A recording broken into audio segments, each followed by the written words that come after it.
பழனி போயிட்டு வர்றப்ப ரோட்டோரத்தில் இந்த ரோஸ் செடி விற்றாங்க. எங்கள் வீட்டுக்காரர் எனக்கு ஆசையாக கிஃப்ட் பண்ணினார். கிஃப்ட்டாக கொடுத்தாரு வாங்கி. பாருங்கள் அழகாக இருக்கா. இது வந்து லைட் ரோஸ் கலரில், இது ஒரு டிஃப்ரெண்ட் கலரு. பாருங்கள் இந்த பூ அழகாக இருக்குதான்னு சொல்லுங்கள். பாருங்கள், நேற்று சாமிக்கு ஒன்று பறித்து வச்சுட்டேன் இந்த கலரு ரோஸு. அப்புறம் இங்கே ஒயிட் கலர்ந்த rose colour, double colour rose.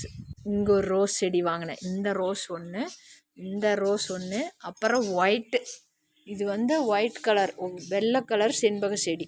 பாருங்கள், ஒயிட் கலந்த செண்பகம் நல்லா இருக்குங்களா. இது அதாவது ஆரஞ்சு கலந்த செண்பக செடி வச்சுருக்கிறேன். ஆனால் பெருசாக இருக்குது, இன்னும் பூவை எடுக்கலை. எனக்கு ரொம்ப நாளாகவே இந்த ஒயிட் கலந்த செண்பக செடி வாங்கணும்னு ஆசை.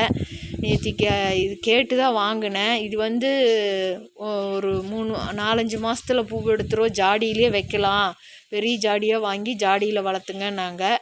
அதனால் இந்த செண்பக செடி பாருங்கள். இந்த 3 செடி என்ன விலை இருக்குன்னு நீங்கள் சொல்லுங்கள் பார்க்கலாம். இது 3மே நான் உண்மையாக விலையை சொல்லிடுறேன். நம்பினாலும் நீங்கள் நம்பினாலும் சரி, நம்பலினாலும் சரி. ஆனால் உண்மையாக நான் இதனுடைய ரேட்டு அவங்கக்கிட்ட வாங்கியிருந்தது.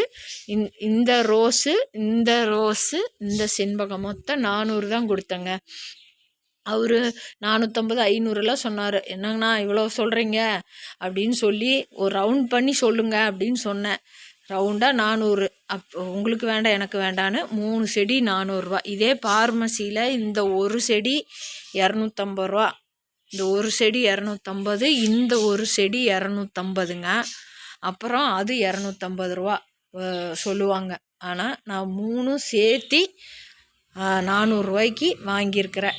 பிடிச்சிருக்குதுங்களா கலரு? உங்களுக்கு கலர் பிடிச்சிருக்கா? ரோஸ் நல்லா இருக்கா? கமெண்ட் பண்ணுங்கள், எனக்கு லைக்கு போடுங்க. எங்கள் ஆத்துக்காரர், எங்கள் கணவர் எனக்கு வாங்கி கொடுத்த பரிசு, அதாவது கல்யாண நாளைக்கு வாங்கி தரல, அது ஞாபகமாக இன்றைக்கி வாங்கி கொடுத்தார். பார்த்திங்களா, டபுள் கலர் ஒயிட்டு ரோஸும் கலந்த மாதிரி. எனக்கு டிஃப்ரெண்ட் கலராக வாங்கி வைக்கணும் வீட்டில் செடி ரோஸ் எல்லாம் அப்படின்னு நினச்சி வாங்கினேன். எனக்கு பிடிச்சிருக்கு. பிடிச்சிருந்தா லைக் பண்ணுங்கள், ஷேர் பண்ணுங்கள், கமெண்ட் பண்ணுங்கள்.